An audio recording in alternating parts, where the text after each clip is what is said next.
My 14-year-old daughter is in a wheelchair. On a quiet weekday afternoon, she was sitting at our picnic table in the front yard, finishing her homework spread out in front of her. The sun was shining, birds were singing, and she was proud to be almost done with her big school project. Everything felt normal and happy. Then the HOA Karen marched up our walkway, clutching a lighter and a stack of violation notices. She glared at the papers and snarled, "Disabled kids, leaving messes like this in plain view, lowers the whole neighborhood's standards. This junk has to go." My daughter looked up, confused and hurt, and quietly said, "Please, ma'am, it's my homework. I'm almost finished. I'll take it inside soon." That made Karen furious. She snatched the lighter, flicked it on, and set fire to the corner of my daughter's project pages right there on the table. Flames shot up fast, burning the homework to ashes while my girl cried out in shock, trying to wheel back but coughing from the smoke, tears streaming down her face as she sobbed. "Why, that was weeks of work. Please stop." Karen dropped the burning papers into the metal trash can nearby, crossed her arms and smirked. "There. Now the yard meets HOA guidelines." She didn't notice the unmarked black police SUV pulling smoothly into our driveway at that exact moment. Out stepped me, the town's police chief, home early from the station in full uniform. I'd heard my daughter's cries from the street and smelled the smoke. Before I tell you what happened next, tell me where you are watching from, and please hit subscribe for more stories where the good guys always win. The first thing that reached me wasn't the sight. It was the smell, paper, burning fast, sharp, unmistakable, cutting through the open window of my unmarked SUV as I turned onto our street. For a split second, my mind tried to place it somewhere harmless. A barbecue, yard debris, anything ordinary. Then I heard my daughter's voice. It wasn't loud. It wasn't a scream. It was the kind of sound a parent's body recognizes before their brain does. A broken, breathless cry that means something is very wrong. I hit the brakes. The SUV rolled to a stop halfway up the driveway, and I was already opening the door, my badge heavy on my chest, my pulse louder than the engine. Smoke drifted lazily upward from the front yard, thin but undeniable, curling into the blue afternoon sky. And there she was. My 14-year-old daughter sat at the picnic table where she always worked after school, her wheelchair angled carefully beside it the way she liked. Her books were still spread out, neat and organized, just as I'd seen them that morning before leaving for the station. Colored tabs, handwritten notes, the final pages of a project she'd been working on for weeks. Only now, part of it was gone. A metal trash can nearby smoldered quietly, a thin ribbon of smoke rising from inside it. Burnt paper edges peeked over the rim like the remains of something that hadn't deserved its ending. My daughter's hands were clenched in her lap. Her eyes were wide, glassy, fixed on the woman standing across from her, the HOA Karen. She stood with her weight shifted back on one heel, arms crossed, expression smug and irritated, as if she'd just finished correcting a typo instead of destroying something irreplaceable. In one hand she still held a stack of violation notices, in the other, a small lighter, its flame extinguished but its meaning unmistakable. For half a second, no one noticed me. The birds were still singing. The sun still shone. The world hadn't caught up yet. "What's going on here?" I said. My voice carried more than I intended. Both of them turned. My daughter saw me first. "Dad," she said, her voice cracking. She burned my homework. That was it. Not an accusation. Not a dramatic plea. Just the truth, delivered with the kind of quiet devastation that only comes when a child watches weeks of effort disappear in seconds. I took one step forward. The HOA Karen recovered quickly, squaring her shoulders the way people do when they're used to being obeyed. "This was an HOA violation," she said sharply. "Leaving materials out in plain view lowers neighborhood standards. I corrected the issue. Corrected." I looked at the picnic table, at the empty space where the final pages should have been, at the faint ash marks near the edge of the wood. "You used fire," I said slowly, carefully. "In my yard." She sniffed. "It was just paper." My daughter flinched at that, her fingers tightening around the edge of the table. I moved closer to her first, not to the woman. I placed myself between them without touching either, a simple shift that changed everything. I could feel my uniform then, the weight of it, the responsibility stitched into every inch. "Are you hurt?" I asked my daughter quietly. She shook her head, tears slipping down her cheeks. "No, just my project. I was almost done." I nodded, swallowing hard. Behind me, I heard the HOA Karen scoff. "This is being blown way out of proportion." That's when I turned to face her. "Step back," I said. She opened her mouth to argue, then finally noticed the badge. The radio. The unmistakable fact that this wasn't a neighbor dispute anymore. The lighter slipped from her fingers and clattered onto the concrete. For the first time since I arrived, the street went truly silent. I didn't raise my voice. I didn't have to. "What you did," I said evenly, "was dangerous. And we're going to address it properly." My daughter let out a shaky breath behind me, and I reached back without looking, resting my hand on her shoulder. Solid. Reassuring. The smell of smoke still hung in the air, but it wasn't the end of the story. It was the beginning. An hour earlier, the afternoon had felt ordinary, in the best possible way. The kind of weekday calm that settles over a neighborhood, when most people are at work and the world slows down just enough to breathe. The sun hung comfortably above the rooftops, warm but not harsh. Birds hopped along the fence line, chirping like they had nowhere else to be. My daughter sat at the picnic table in our front yard, her wheelchair positioned perfectly so she could spread her work out just the way she liked. Papers were lined up in neat rows, clipped together and color-coded with tabs she'd chosen herself. A poster board leaned carefully against the table leg, waiting for its final touches. She was almost done. Weeks of effort had gone into this project. Research, rewrites, late nights where she'd ask me to quiz her while she double-checked facts. She'd been nervous about it, but proud too. That pride showed now in the small smile she wore as she wrote her final notes. Every so often she paused to reread a paragraph, tapping her pen thoughtfully against the page. When she was satisfied, she nodded to herself and moved on. The world around her felt safe, predictable. She didn't hear the footsteps at first. They were sharp, purposeful, breaking the rhythm of the afternoon like something out of place. Gravel crunched. Shoes struck concrete with impatience. When she looked up, the smile faded. The HOA Karen stood at the edge of our walkway, clutching a thick stack of violation notices like they were legal documents. Her lips were pressed into a thin line, eyes already narrowed as they scanned the table. She didn't greet my daughter. She didn't ask a question. "What is all this?" she demanded, gesturing toward the papers as if they were trash. My daughter blinked, confused. "It's my homework," she said. "I'm almost finished," Karen scoffed. "Leaving materials out in the open lowers neighborhood standards." "This isn't allowed." My daughter glanced around, instinctively checking for something she'd missed. Trash, clutter, anything that might explain the anger directed at her. There was nothing, just paper, pens, a young girl doing schoolwork. "I'll take it inside soon," she said quietly. "I just needed the space." That should have been the end of it. It wasn't. Karen's expression hardened, as if politeness itself were an insult. She flipped through her violation notices, shaking her head dramatically. "Excuses," she snapped. "People like you always have excuses." The words landed heavier than she intended, or maybe exactly as she intended. My daughter's shoulders slumped slightly. I didn't mean to do anything wrong. That was when Karen reached into her pocket. She pulled out a lighter. The small metallic click as it opened was loud in the sudden silence. My daughter stared at it, not fully understanding what she was seeing. "What are you doing?" she asked, fear creeping into her voice. Karen leaned forward, ignoring the question. "This mess ends now." The flame appeared, small, controlled, deliberate, and touched the corner of the project pages. Paper curled immediately, darkening, then pulling away as smoke rose. "My Tao!" Ader gasped. "No, please!" she cried, wheeling herself back instinctively. The chair bumped against the table leg, stopping her short. She reached forward without thinking, then pulled her hand back, startled and scared. The fire spread faster than she could process. Not wild, not out of control, just fast enough to destroy what mattered.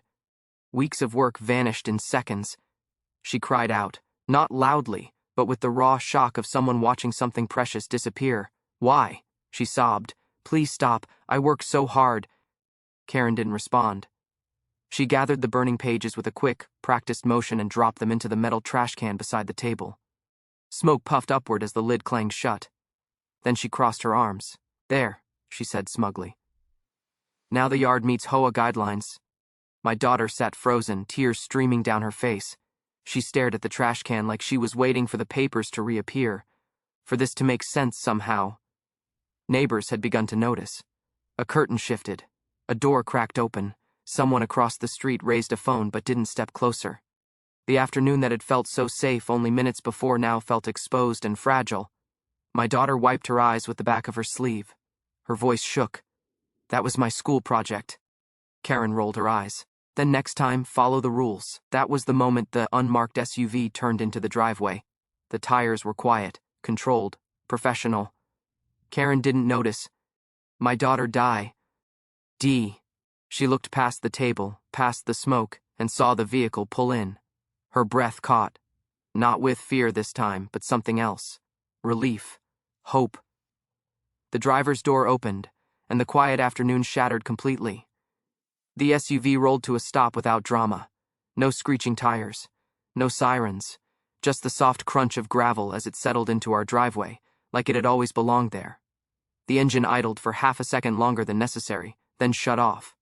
Only then did the HOA Karen notice. She turned slightly, annoyance already forming on her face, clearly expecting another neighbor about to complain or interfere. What she saw instead made her posture stiffen. The driver's door opened. I stepped out in full uniform. The badge caught the sunlight first, then the shoulder radio, then the quiet certainty that comes from years of standing in situations where calm matters more than volume. I closed the door behind me and took in the scene all at once. The picnic table, the faint smoke drifting upward, the metal trash can, and my daughter sitting frozen in her wheelchair with tears tracking down her face. Time compressed. I walked past the HOA Karen without acknowledging her and went straight to my daughter. I knelt so we were eye level, blocking her view of the trash can and the woman behind me. "Hey," I said gently. "I'm here." Her lips trembled. "She burned it," she whispered. "My project." I nodded once. "I know." I checked her quickly, not like an officer, but like a pa. Rent. Hands steady. Breathing normal. No injuries, just shock and heartbreak. I stood. Only then did I turn around. The HOA Karen had recovered enough to draw herself up to full height, violation notices still clutched to her chest like a shield. She gestured toward the picnic table as if presenting evidence. "She was in violation," she said sharply. "I enforced HOA guidelines." I looked at her for a long moment. "You used an open flame," I said evenly, "on private property," she scoffed. "It was paper. Don't be dramatic." That word, dramatic, hung in the air like smoke. Behind her, a neighbor stepped out onto their porch. Another paused on the sidewalk. Phones appeared openly now. No one was hiding anymore. I took one step closer. Not threatening, just enough to make it clear this conversation had shifted. "Ma'am," I said, "authority has limits." She laughed nervously. "You're overreacting. I've handled violations like this for years." "That," I replied, "is the problem."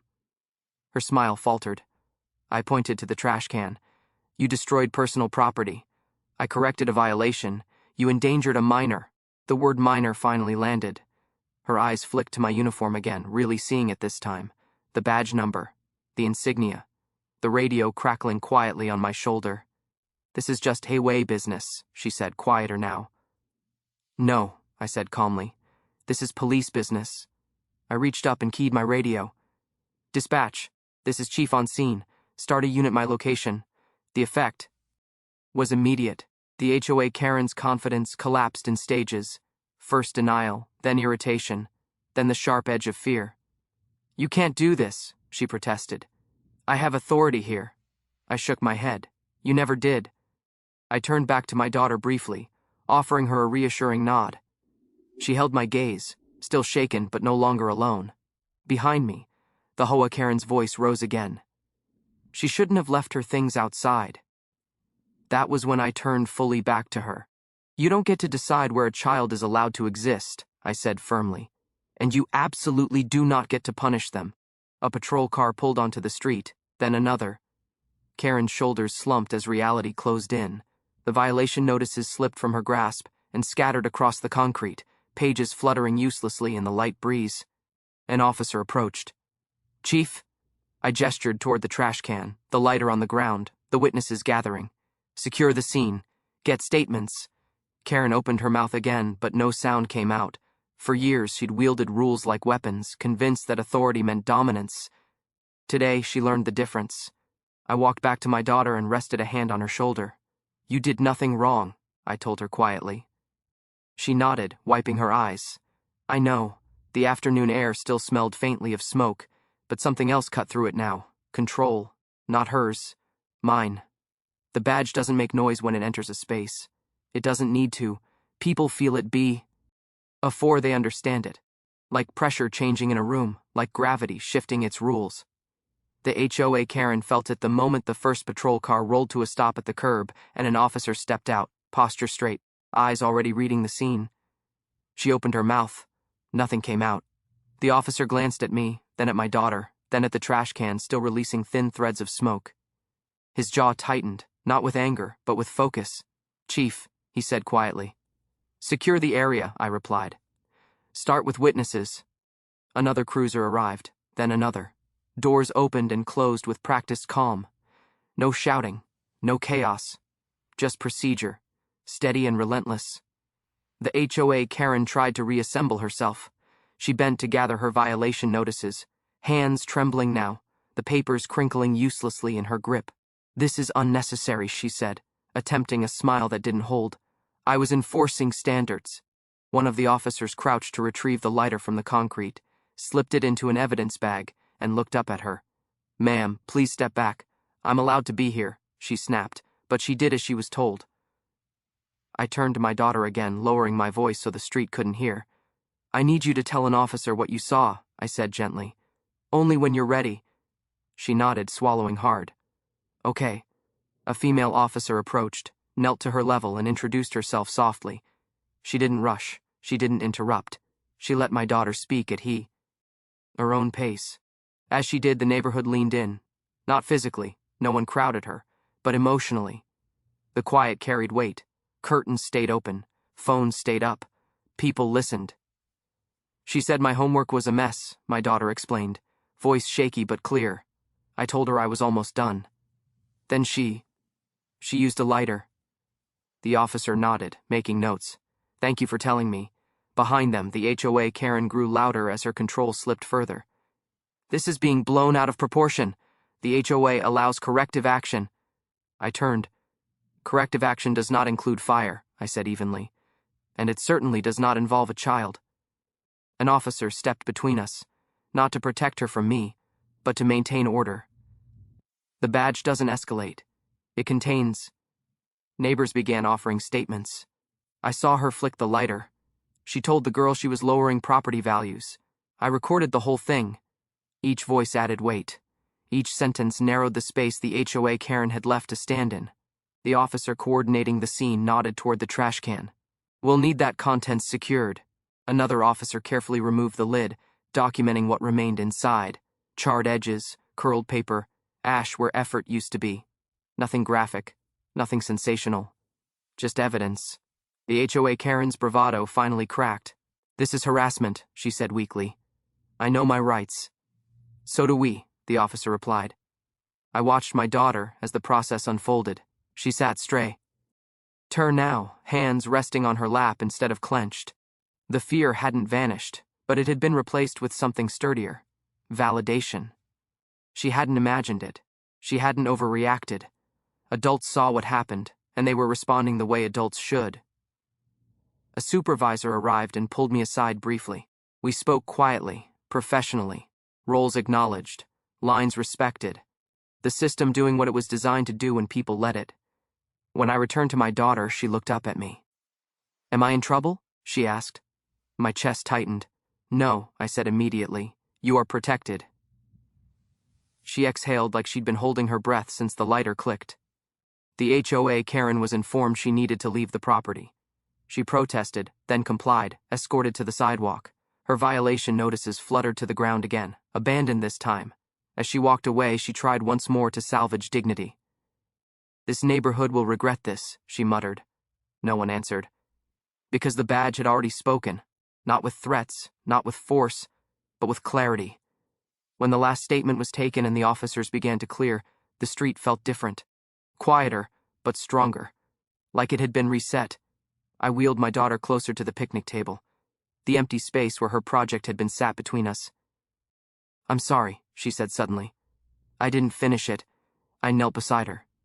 You finished something much harder, I said. You stood your ground. She thought about that, then nodded. As the patrol cars pulled away one by one, the smell of smoke finally faded. What remained was something else. Something the HOA Karen had never understood. Authority isn't about control. It's about care. And when the badge steps in, it's not to dominate a space. It's to make it safe again. Consequences don't arrive loudly. They don't slam doors or raise their voices. They move forward steadily, carried by facts, witnesses, and the quiet weight of truth. By the time people realize they're coming, it's already too late to argue them away. For the HOA Karen, they began before the patrol cars even left the street. She stood on the sidewalk, arms folded tightly, watching officers finish their work. The stack of violation notices she'd dropped earlier lay scattered near the curb, pages curling slightly in the breeze. No one picked them up. No one cared anymore. Inside our house, my daughter sat at the kitchen table with a glass of water between her hands. She was calmer now, but the hurt lingered in her eyes. Losing weeks of work stung, but what cut deeper was the injustice of it. The idea that an adult with authority could decide her effort didn't matter. I sat across from her, uniform still on, paperwork already starting to pile up in my mind. Is she going to get away with it? She asked quietly. I shook my head. No, that answer mattered. Outside, officers finished collecting statements. Neighbors who'd never spoken more than a polite hello now stood firm, telling exactly what they'd seen. Videos were uploaded. Timestamps matched. Stories aligned. There was no room left for excuses. By the next morning, the process was already in motion. The HOA board issued an emergency email distancing themselves from Karen's actions. The language was careful, legal, and late. Members replied by the dozens, demanding explanations. Why she'd been allowed to act alone.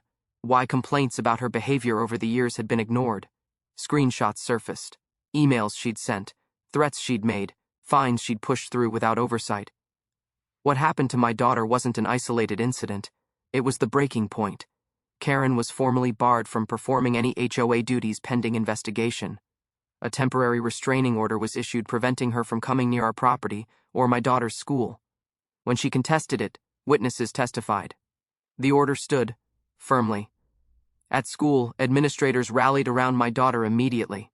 Teachers extended deadlines without hesitation. One even said, "Your project mattered the moment you started it. Not because of a grade, but because you did the work." That night, my daughter started again. New pages, fresh notes, same determination. The difference was this time, she didn't work alone. The neighborhood changed in subtle but powerful ways. Parents walked their kids home together. Neighbors checked in. Someone installed a small sign near our yard that read, "Kids belong here." The HOA board met behind closed doors. 2 days later, 3 members resigned. A week after that, the association voted to dissolve entirely rather than attempt to survive the scrutiny. Lawyers advised it. Residents demanded it. The structure that had allowed one person to weaponize rules collapsed under its own weight. Karen didn't attend the final meeting. By then, she was dealing with consequences elsewhere. Her employer placed her on leave pending investigation after the video reached them. Her name became synonymous with something no organization wanted attached to it.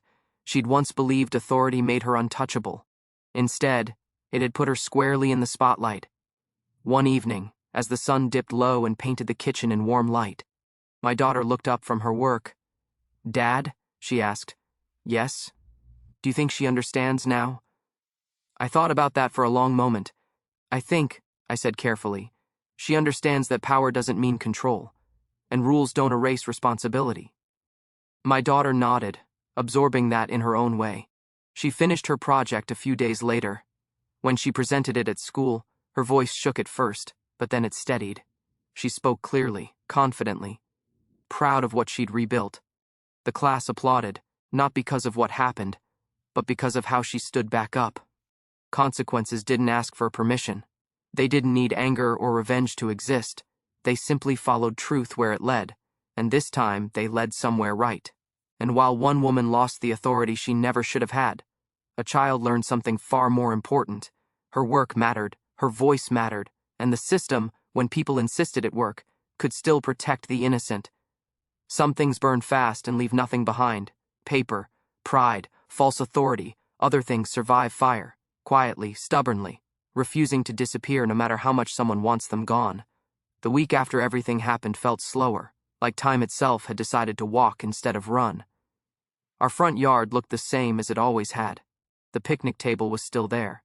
The grass still caught the afternoon light just right. But the air carried something different now. Awareness, maybe, or accountability. My daughter noticed it too. People waved more.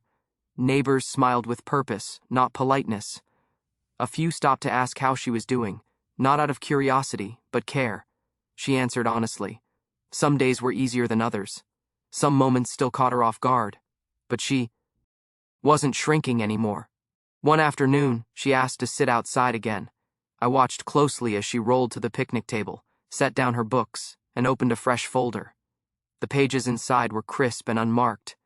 New beginnings tend to look like that, clean, intimidating, full of possibility. You don't have to rush, I told her. I know, she said, but I want to finish it out here. She didn't explain further, she didn't need to. This was the place where something had been taken from her, and now it was where she chose to continue. Inside City Hall, the aftermath unfolded in less visible ways. Reports finalized. Investigations concluded. The incident became a case study, quietly circulated among departments as an example of how authority, when left unchecked, can cause real harm. The restraining order remained in place. The charges stood. There were no dramatic courtroom scenes, no shouting matches, just process, evidence, resolution. Karen never apologized, but she didn't need to.